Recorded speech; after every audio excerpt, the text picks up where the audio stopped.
got another massive SEC West showdown this Saturday as number 13 LSU travels to Oxford to take on number 20 Ole Miss. And this is a wide open SEC West division, guys. And for many, LSU is still considered to be the favorite. But that can all change if Ole Miss manages to pull off the upset at home. So the million-dollar question is, can the Rebels do it? That's the question we're going to answer today. So welcome back to the Gridiron Expert, guys. We're so glad that you could join us today. As always, please continue to like, comment, subscribe, share our videos, and check out everything down in the description below, including our expert picks over on our website, thegridironexpert.com. If you want guaranteed winnings, a guaranteed winning record, money right back in your pocket, and the best customer service any handicapper can give you, this is the place for you. Why? Because we beat out over 80% of the national handicappers each of the last 5 years. We're fresh off a 10-0 perfect undefeated weekend against the spread in week 4, and we're expecting to win big once again in week 5. So go sign up today, take advantage of those picks, full year-long subscription. Guarantee you will win with us here at the Gridiron Expert, again, down in the description below. Check out our Patreon account as well for exclusive college football content and our mailing address to send us some of your team's gear to be represented in every single Gridiron Expert video. We've already got our LSU helmet up there. Don't have any Ole Miss gear or many other conferences and teams as well. So we'd love to get some of your teams represented so we can show them in every video from here on out. So let's take a look at this game, guys. A big-time rivalry game between LSU and the Rebels. And again, right now, I think many believe LSU to be the favorite in the SEC West, a wide-open SEC West. Ole Miss is still a contender, but they will no longer be that if they lose this game. They already lost to Alabama. If they lose to Alabama and LSU, they're done.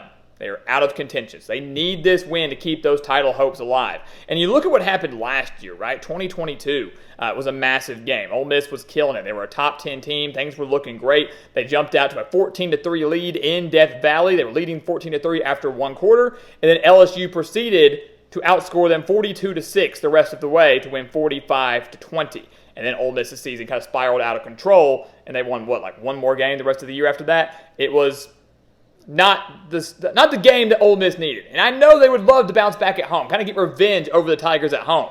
Question is, can they do it? We take a look at the offenses first. We'll start with LSU. This is an LSU offense, guys, that's really, really good. I mean, insanely good. They're insanely efficient. 530 yards per game is what they're averaging. 338 of those coming through the air from Jaden Daniels, who's thrown for over 1,200 yards, nearly 1,300 yards, 12 touchdowns, just 2 interceptions, completing over 72% of his passes, while also rushing for nearly 200 yards and adding 2 rushing touchdowns. His top wide receiver, Malik Neighbors, already has over 500 reception yards and 5 touchdowns, had a 1,000-yard season last year, on pace to do it again this year. And the running game is extremely dominant as well. A guy like Logan Diggs and Josh Williams each have rushed for over 100 yards this season. And this is an LSU team, the guys that offensively, we have seen them on occasion this year start slow, not really get out to fast starts, namely like last week when they survived Arkansas and Death Valley. But in that second half especially, once they got going, they could not be stopped. And that's been the case all year long, and very well could be the case this time against Ole Miss. Once they get going, they cannot be stopped. That's exactly what happened in 2022 as well. It's a good LSU team, an efficient LSU team, an improved LSU offense from last year. They were pretty dang good last year. And it's one that, can hang with Ole Miss's offense, or maybe vice versa. We should say Ole Miss can hang with LSU's offense. The Rebels are an offensive juggernaut, and you wouldn't expect anything less under Lane Kiffin. This is a team that's averaging over 470 yards per game, with over 323 of those coming through the air. And I think that's the surprising number. If you go back to last year, Ole Miss was very balanced offensively, but they wanted to lean more on the run. They were a team that wanted to pound the rock, and they haven't been able to do that as much this year. They really haven't. Jackson Dart's been great at quarterback, over 1,000 yards, 7 touchdowns, 2 interceptions. He's also the leading rusher for the Rebels with 219 yards and 3 touchdowns. That's the concerning part right there.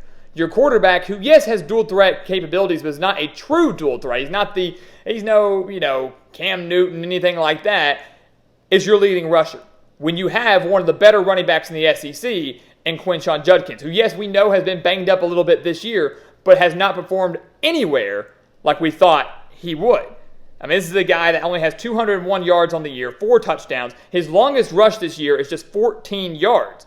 In Ole Miss, their rushing attack has rushed for over 150 yards just once so far this year, and that was back when they played Georgia Tech, rushing for 299 against the Yellow Jackets. Their offensive line isn't getting the push they need. They've allowed 10 sacks this year, so no wonder Dart's probably the leading rusher. He's constantly under pressure, constantly having to run, and we know he's got great wide receivers. Jordan Watkins, Dayton Wade, both have over 300 yards through the air, 300 reception yards on the year, but this Ole Miss offense has to find their balance again. They have to find a way to get the running game going again.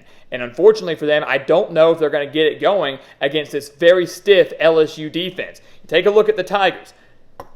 The secondary's god-awful. The secondary's bad. They've allowed 228 passing yards per game. But the two good quarterbacks they faced, which were Jordan Travis and KJ Jefferson last week against Arkansas, the Razorbacks threw for 320 yards, 11 yards per pass, and against Florida State and Jordan Travis, they allowed 359 yards. So the numbers are a little skewed because they torched Mississippi State at home in Starkville, and they played Grambling? Yeah, you're not going to allow many yards against them. But the two quality quarterbacks they've played, they got torched by KJ Jefferson. They got torched by Jordan Travis. That's a bit of a concern. That's a concern. The rushing defense, though, has been solid. The rushing defense, for what it's worth, has been pretty solid. So if LSU can step up and shut down this Ole Miss passing attack, which has been their strength, they're going to be fine because the Rebels aren't going to get much push on the ground. They're not going to get the run game going. This isn't going to be the game where Quinshon Judkins comes out and rushes for 150 yards. It's just not happening. So LSU, your key, stop the pass, hone in on Jackson Dart, get after him, force him second and third and long situations, force him into mistakes, can keep him in the pocket, don't allow him to run. You've got 9 sacks so far this year. You've forced 4 interceptions so far this year. Just get after him every single play because Ole Miss will not beat you on the ground, and they've shown they can't do that all year long as every single opponent they play with the exception of that Georgia Tech game. And Georgia Tech's no good either. You take a look at Ole Miss, their defense. They're not terrible, right? 351 yards per game, that's what they're allowing. 226 through the air, 125 on the ground. Very similar to the key for LSU, it's contain Jaden Daniels. He is the offense. The LSU offense revolves solely around him. And his passing game is very solid, his rushing game is too, but force him to win the game through the air. Force him to deliver. If they start slow, here's the thing for Ole Miss. If LSU comes out and starts slow offensively, like we've seen multiple times under Brian Kelly, like we've seen a handful of times this year, and you're Ole Miss and you can pounce on that and jump on that early, they start slow, force a couple turnovers, force a couple stops, and it's like 7-0, 10-0, 14-0. If Ole Miss starts the way they did last year and they jump out to a double-digit lead immediately because LSU just is sleepwalking early, you've got a chance, and that's going to fire up this Ole Miss defense to get the job done. They've got to find a way, though, to stop Jaden Daniels. They've got to find a way to contain Malik Neighbors, who's on fire right now against Mississippi State. 13 receptions for 239 yards. Against Arkansas, 8 receptions for 130 yards. You've got to limit the big plays. Allow LSU to go on a slow, methodical drive. I know that wears down your defense, but your offense will make up for that. I believe that. But you got to limit the big, explosive plays that we've seen from LSU these last 2 weeks since conference play began. The Rebels do have 14 sacks on the year. They have forced 6 turnovers on the year. They are capable of creating pressure. They are capable of slowing down this LSU offense, and they're going to need to do it. They're going to have to find a way to do it. You got the home crowd on your side. Get after them early. If you get off to as fast of a start as you did last year, I don't know if LSU will be able to overcome that with it being on the road. That's what you've got going for you if you're Ole Miss. But ultimately, guys, what's going to happen on Saturday in Oxford, right? Massive, massive game. One where, again, if LSU loses this game, it completely adds a whole nother wrinkle to the SEC race. LSU and Alabama have yet to play. Ole Miss has already lost to Alabama. You've got this major, just jumbled mess if Ole Miss finds a way to pull off the upset at home.